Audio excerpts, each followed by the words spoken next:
It's no question, Apple has completely dominated the tablet market since the release of the original iPad back in 2010. But Apple has a problem. iPad sales have been slipping in recent years, and yes, the tablet market as a whole has followed similar trends, but is this a sign of a broader negative trend or just a bump in the road? My opinion, people are losing interest in the iPad, particularly pro users. So what's the problem? The hardware is top-notch. The M4 chip in the Pro model is incredibly powerful. Even the iPad Air is a very powerful tablet in its own right.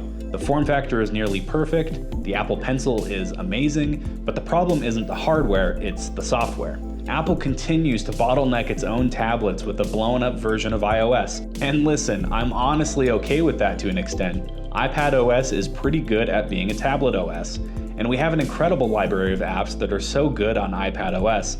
But Apple is leaving so much on the table by not allowing pro users to access pro apps from macOS. The architecture's there. The iPad and the Mac share the exact same ARM chip.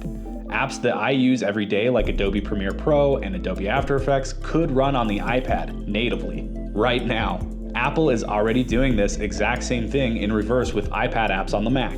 So why can't Apple give pro users a way to install macOS apps like those in the Adobe Creative Suite on the iPad? Yeah, I know After Effects and Premiere aren't optimized for a touchscreen and you have to use them with a mouse and keyboard, but Apple has given us a keyboard and a trackpad for the iPad. Let me use my iPad as a tablet when I need it, and then use it as a computer with a mouse and a keyboard when I need that. Apple wants you to do this anyway. That's why they created the Magic Keyboard in the first place. And can I just be blunt for a second? Would it kill Apple to allow users to just straight up switch to macOS completely when docked or connected to the Magic Keyboard?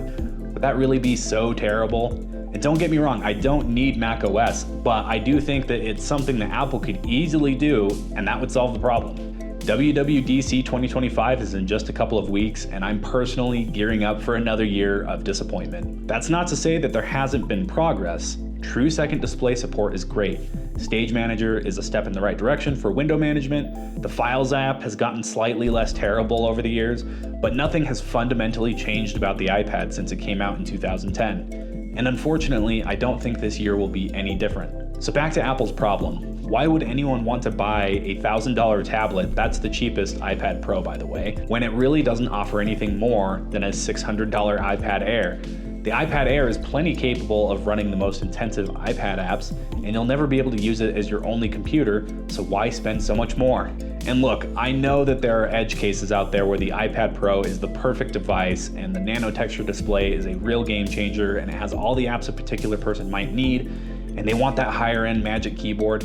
But I'm willing to bet money that most users want so much more from their iPad Pro. Pro users are going to start turning away from the iPad, or at least the iPad Pro, and that's a big problem because just in Q4 of 2024, 45% of Apple's iPad sales were from the Pro lineup.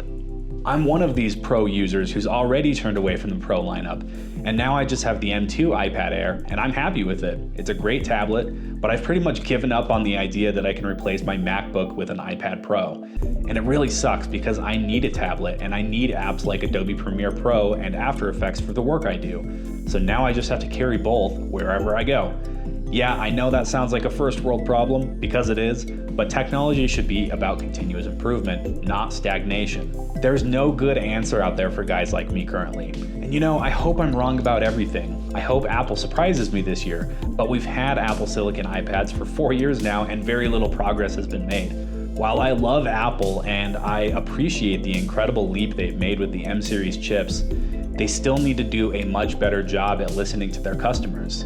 But what do you think? Is Apple going to surprise us this year or disappoint us yet again? Let me know in the comments down below, and also let me know your thoughts on this video. Was this entertaining? Thank you so much for sticking around, and I'll see you next time on SparkPoint.